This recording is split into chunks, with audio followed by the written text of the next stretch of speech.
Troisième numéro de la saison de Kalédo Foot, votre émission web du foot Kagou, avec au programme un retour en images sur la 5e journée de Super League et déjà quelques surprises dans ce premier quart atteint du championnat élite calédonien. Kalédo Foot qui est aussi allé à la rencontre de la sélection à futsal de Calédonie et de son nouveau sélectionneur Maurice Hamou, les futsaleurs calédoniens qui lancent leur campagne de préparation aux éliminatoires océaniens à la prochaine Coupe du Monde de futsal de la FIFA. Les journées s'enchaînent en Super League et cette 5e étape du championnat élite Kagou qui voyait s'affronter deux équipes de bas de classement, la formation du Dumbéa FC et celle de l'IFU de Rouen Sport, deux clubs déjà en grand besoin de points avant ce samedi 8 avril et cette 5e journée de Super League. Les joueurs de Rouen qui seront les premiers à se montrer dangereux dans ces premières minutes de jeu. Dumbéa qui va vite réagir, le latéral Landry Tiaou s'engage dans son couloir droit, son centre est freiné lucidement de la main par Michel Nailolo, l'arbitre qui n'hésite pas et qui désigne le point de pénalty pour s'en charger et sans trembler Gilles Ranach, le numéro 11 du Dumbéa FC qui ouvre le score à la 11e minute de jeu. La première incursion qui aura donc été payante pour la formation du coach Francis Watron. Les hommes de Paul Achewe sont menés et la lanterne rouge de Super League qui court déjà après le score. Même si encore une fois les joueurs de l'IFU ne déméritent pas offensivement, s'offrant d'ailleurs des situations et des phases de jeu intéressantes.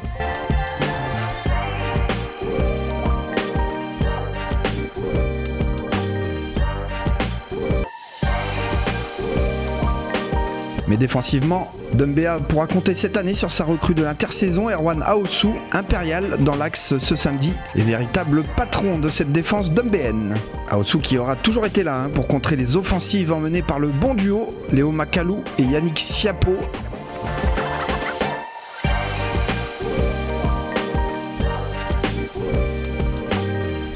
Le numéro 10 de Rouen Sport qui aura d'ailleurs une énorme opportunité d'égaliser juste avant la mi-temps.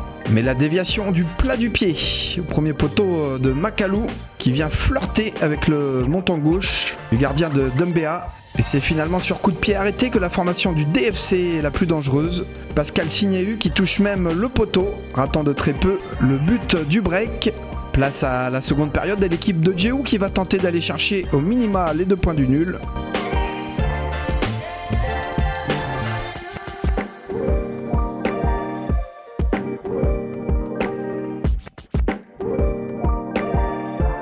Mais le réalisme aura encore manqué samedi au jeune attaquant Yannick Siapo et à ses coéquipiers au moment de concrétiser les situations chaudes. Dumbéa qui aura également l'occasion d'accentuer son avance, mais plus rien ne sera marqué dans cette rencontre.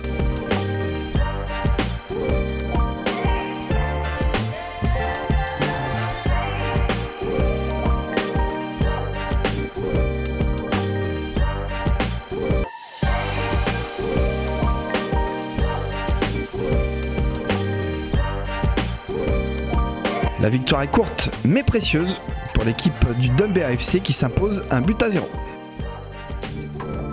Autre équipe en ballottage défavorable en ce premier quart de championnat, les formations de l'AS Magenta et le SCN Djéou, deux habitués du haut de tableau et deux clubs bâtis pour jouer les premiers rôles. Mais c'est pourtant un début de saison compliqué que vivent les protégés du coach Pierre Wadjoka et ceux de Cédric Wedjiem, à l'image de cette attaque de l'ASM qui manque cruellement d'efficacité sur ces 5 premières journées de championnat.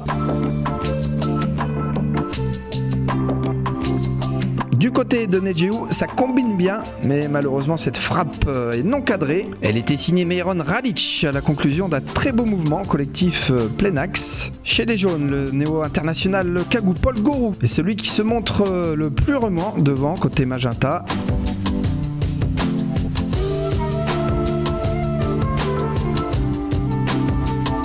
À l'instar de Djimouka pour Atanaï, un danger permanent qui pèse sur la défense de l'ASM. Et heureusement Ulrich Welepan qui sort la parade qu'il faut.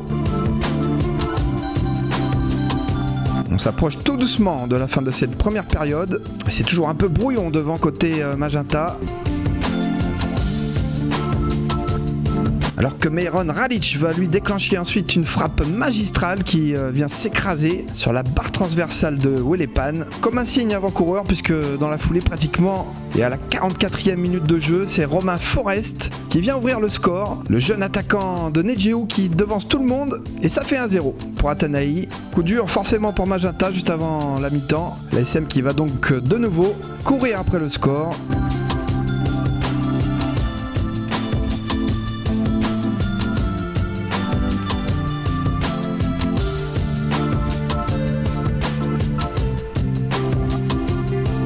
Les coéquipiers de Martin Makam qui vont venir buter en seconde période sur ce solide bloc défensif du SC Nedjeou.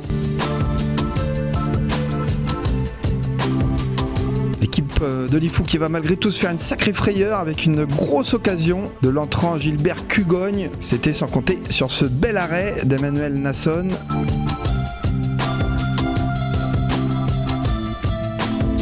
Magenta qui pousse mais qui décidément n'y arrive pas.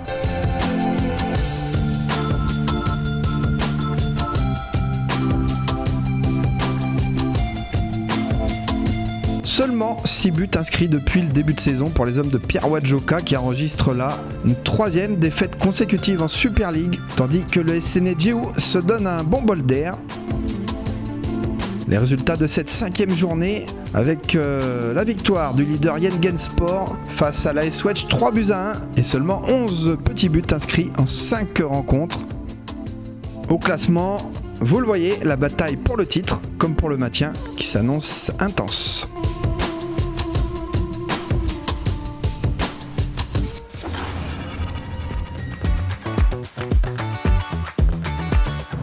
Bonjour, je m'appelle Maurice Amou, je suis le nouveau sélectionneur de la sélection de futsal de Calédonie.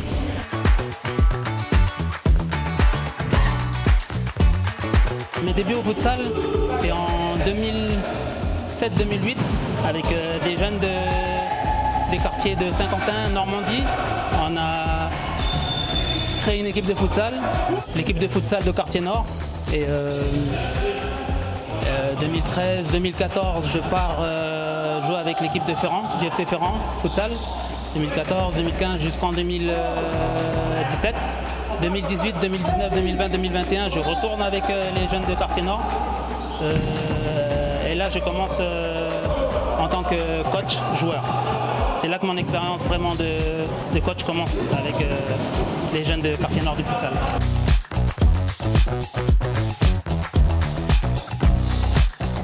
Je suis conscient de l'enjeu, je suis conscient du challenge, mais comme j'aime les challenges, j'ai à cœur de partager mes connaissances, toutes les connaissances que j'ai acquises au niveau du futsal depuis maintenant plus de 10 ans. J'ai pas mal voyagé avec le FC Ferrand, j'ai pas mal appris durant ces déplacements à l'étranger, en Espagne, en Argentine. On a joué contre l'équipe de Boca Junior, des matchs amicaux, on a joué contre l'équipe U18 de l'Inter Movistar. Du coup, j'ai pas mal appris des choses, je continue de me former, de faire de l'autodidacte avec les vidéos maintenant, avec l'internet, grâce à l'internet. Du coup, oui, je sais que c'est un gros challenge, mais j'ai à cœur, c'est ma passion. Du coup, j'ai à cœur, mon objectif, ça serait d'emmener l'équipe de futsal Calédonie au qualif de Coupe du Monde.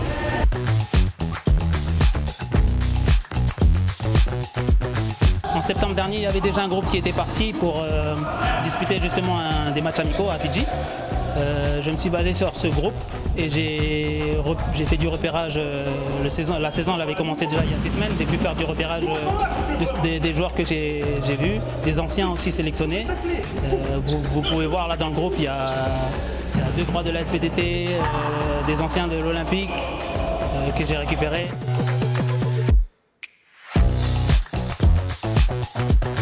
Là, actuellement, la difficulté que je rencontre, c'est de tenter d'homogénéiser l'équipe. Il y a énormément de différences parce que je voudrais laisser la place aux jeunes aussi. Et le défi que j'ai là actuellement, c'est de récupérer des joueurs expérimentés, de récupérer des nouveaux, essayer d'homogénéiser tout ça. Du coup, voilà, là pour l'instant, mon premier défi, là, c'est ça. Oui, j'ai un système de jeu que j'ai déjà en tête. Mais ma priorité là, c'est ça, c'est la défense.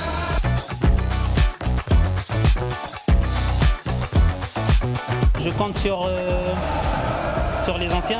C'est pour ça que j'ai ciblé des anciens cadres, des anciens qui ont gagné en championnat, qui ont tout gagné, le championnat et la Coupe de Calédonie. Des anciens qui ont été sélectionnés. Du coup, je compte sur eux, je m'appuie beaucoup sur eux parce qu'ils ont les sensations, ils connaissent. Ils connaissent c'est quoi l'international. Du coup, je compte sur eux pour concrètement sur le terrain. Quand nous on donne les consignes en tant que coach, faites ça, faites ça, faites ça. Ben, eux concrètement ils sont là pour montrer l'exemple parce que les garçons ils ont besoin d'exemple.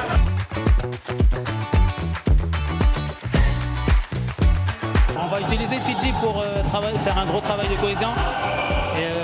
Et justement on parlait de retrouver les sensations. Du coup pour certains nouveaux là, ça va leur permettre de savoir c'est quoi le niveau international, qu'est-ce qu'on attend d'eux. Pour ceux qui étaient déjà là, de retrouver ces sensations.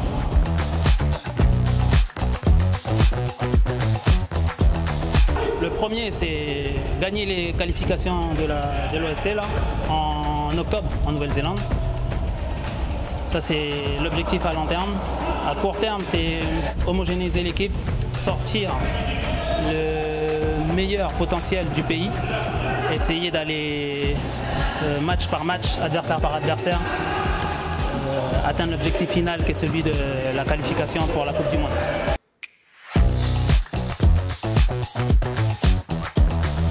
Les tournois internationaux, ils ont toujours favorisé le championnat local. Moi, j'hésite pas à dire aux garçons que si vous arrivez à faire du résultat, si vous êtes exemplaire, si vous arrivez à faire du résultat à l'international, ça va forcément donner envie à ceux qui sont là, ici au pays, à être à votre place. Du coup, ça va forcément augmenter le niveau du futsal calédonien parce que chacun va vouloir être à cette place-là, être sélectionné, quoi. Voilà, c'est déjà fini pour ce 3e numéro de la saison de Kalédo Foot. On se quitte sur cette superbe frappe sur la barre de Meiron Ralic. Et puis on vous offre aussi l'un des 2 buts de la sélection Kagou au mondial de Montaigu. Kalédo Foot qui reviendra prochainement sur cette aventure mondiale en métropole. Et forcément on se dit à très vite sur la FCF TV Web. Ciao à tous.